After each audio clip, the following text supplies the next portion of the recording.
give the game a fair review of what it's done well and what it's done poorly, compared to, especially if you insist on comparing it to a game that's so dissimilar, like the last game. So when you say it's more mobile friendly like this, I feel like your implication is a negative implication there.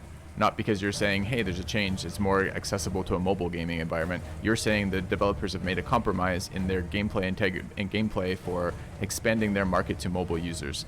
In other words, you're trying to slip in this kind of backhanded insult about the game that doesn't interact with any of the mechanics of the game. So if it were just Darkest Dungeon 1, but they had taken out some mechanic to make it mobile accessible, that would be a really reasonable criticism. Be like, all right, they've made it mobile accessible, and they've done that by removing game features that were important to the game. But this is an entirely different game. So when you say it's more mobile accessible, that might be true, but the mechanics of this game aren't penalized by that being true.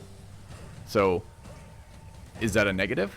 It doesn't strike me as a negative. It just strikes me as different. So it felt like a disingenuous attempt to...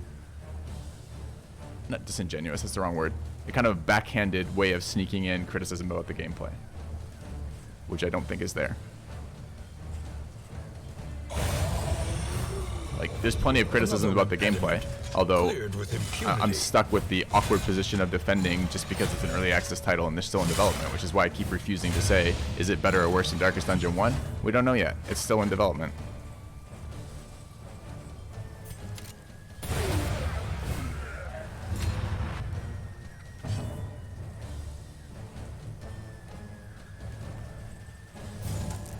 And I gotta say, I'm a lot more positive about this game, this playthrough, than I've been yet. So if you haven't touched it since the last... I haven't touched it in 2 updates, right? And there's been 2 major updates.